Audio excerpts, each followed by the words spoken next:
Sasapi na lang po ako sa inyo. Ano ka mo? Sasapi na lang po ako na sa grupo nyo. Wala na akong babalik ang buhay sa Maynila, Nay. Wala na rin si Lola. Kaya dito na lang ako kasama mo. Yun naman pala di wala tayong problema. Hindi ko papayag pati ang buhay ng anak ko ay masira. Ililigtas ko siya sa kahit anong paraan. Ito lang ang paraan, Arcely. Hindi nating matatakasan si Apo. Kaya pumayag ka na kaysa mamatay ang anak mo. Story time. Ako si Andrew. 45 years old na ako ngayon. Pero ang karanasan kong to ay nangyari taong 1998 sa isang liblib na lugar sa Capiz. Lumaki ako sa poder ni Lola. Dalawa lang kami sa buhay dahil patay na ang lolo ko. Japanese ang tatay ko at hindi ko siya nakilala. Ang sabi sa akin ni Lola sa dati ay bumalik siya sa Japan bago pa man ako ipanganak. Ayon pa kay Lola ay nakilala siya ng nanay ko sa club. GRO ang nanay ko noon, kaya wala rin akong balak hanapin ng tatay ko. Hindi ko rin naman alam ang pangalan niya pati na ang itsura niya, kaya wala ring saysay para hanapin ko pa siya. 5 taon ako nang umalis si nanay. Ang sabi ay maghahanap ng mas magandang trabaho, pero hindi na siya bumalik. Ilang Pasko ang dumaan na hinihiling ko na sana ay balikan niya ako.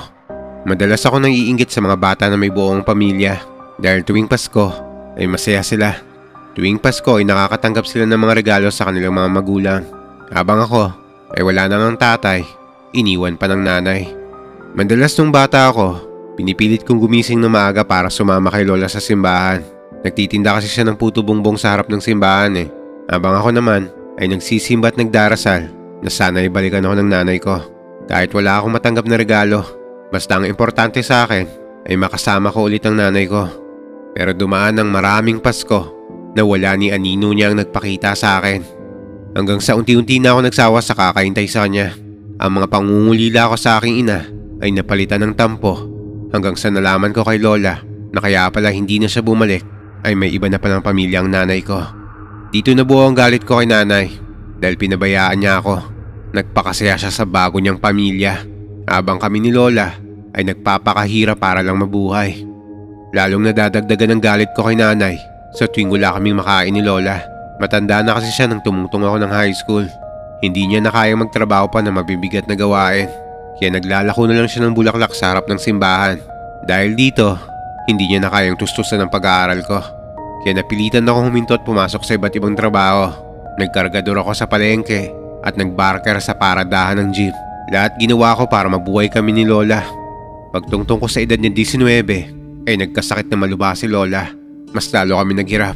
At dahil dito, mas nadagdagan na naman ang hinanakit ko sa aking ina. Lola, nabili na ako ng mga gamot mo. Sana inipon mo na lang ako. O kaya pinambili ng pagkain. Lola, mas mahalaga ang gamot para bumalik ang lakas mo. Matanda na ako, Apo. Hindi na magtatagal ang buhay ko. Kapag nawala na ako ay magiging magaan ang buhay mo. Lola naman, tayong dalawa na nga lang magkasama Iiwan mo pa ba ako? Ang nanay mo naman kasi. May bala kaya siyang bisitahin ako. Mamamatay na ako lahat-lahat. Hindi ko pa rin siya nakikita. O nga kayo magsalita ng ganyan, Lola. Lalakas pa kayo. At wag na kayong umasa na makikita pa ang anak nyo. Iniwan niya na tayo. At isa pa, hindi na natin siya kailangan ngayon.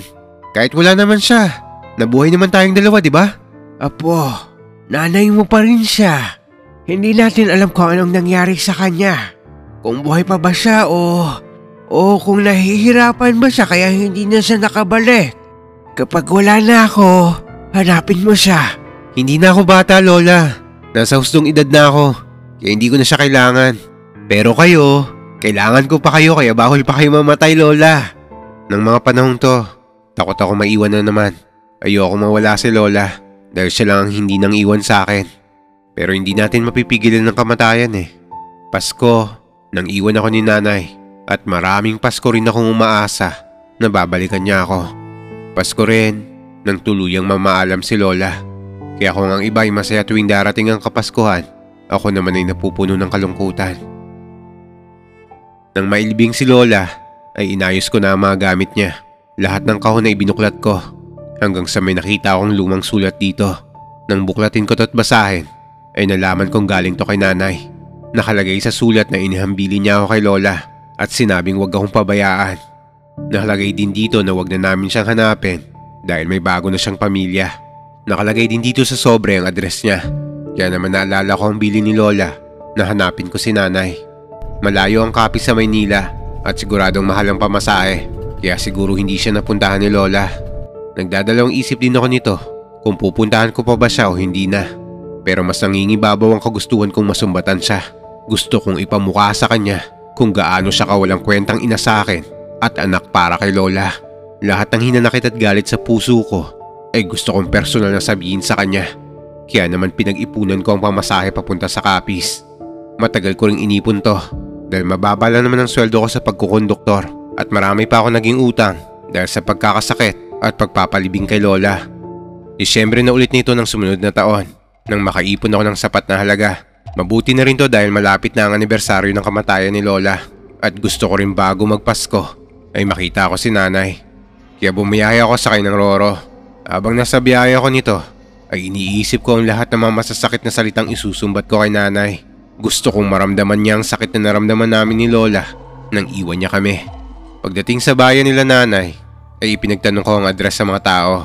Ang sabi nila ay liblib na lugar daw yon at mahirap puntahan dahil hindi pa maayos ang kalsada. Ilang tricycle driver din ang kinuusap ko para lang ihatid ako sa lugar na to. Pero walang may gustong maghatid sa akin. Sige na boss, kahit doblin ko na ang pamasahe. Hindi ko kasi kabisadong lugar nyo eh. Dayo lang po ako galing Maynila. Tayo ka kamo? Kung ako sa'yo, huwag ka na tumuloy doon. Delikado ang lugar na yun. Bakit naman po delikado? Nako, mahirap kayong paliwanagang mga taga-syudad. Baka hindi mo rin ako paniwalaan. Ang payo ko lang, huwag ka nang tumuloy at bumalik ka na lang sa Maynila. Boss, may hinahanap lang po akong tao. Ang huling balita ko ay sa lugar na to siya nakatira. Tao ba ka mong hinahanap mo? Nako, baka matagal nang nakabaon sa lupa ang taong yan. Alam mo ba, ang mga nakatira sa lugar na yun ay pinaniniwala ang mga lugar ang hinahanap mo. Nang may magsalita sa likuran ko, ay mabilis nang lumayo sa akin ang kausap kong tricycle driver. Nang lingunin ko ang taong nagsalita, ay nakita ko ang isang lalaki na sa tansya ko ay edad 30. Maskulado ang pangangatawan nito at sunog sa araw ang balat. Ipinakita ko sa kanya ang address na nakasulat sa papel. Swerte ka dahil dyan ako nakatira. Hindi ka talaga pasasakay ng mga tricycle kasi hindi kaya ng gulong nila ang papasok sa lugar namin. Nandun ang kalabaw ko. Halika, sumama ka sa akin. Nako, salamat po boss. Ako nga po pala si Andrew. Tawagin mo nila ako Manong Bok. Ano nga pala ang sadya mo sa lugar namin? Hinahanap ko po kasi yung nanay ko eh. Ang huling balita ko, sa lugar niyo siya nakatira. Ganun ba? Malit lang ang lugar namin. Malayo kami sa kabayan kaya halos lahat kami magkakakilala doon. Ano ba ang pangalan ng nanay mo? Arcely ho, Manong. Ah, si Arcely. Oo, kilala ko ang nanay mo. Iisa lang naman ang may pangalang Arcely sa lugar namin. Mabuti na lang pala't narinig ko ang usapan niyo ng tricycle driver nung napadaan ako. Mahirap pasukin ang lugar namin eh. Kaya wala talagang papayag na ihatid ka doon. Para mapanood ang buong kwento, pumunta lang sa bio ko at i-click ang link at panoorin nyo na. Enjoy!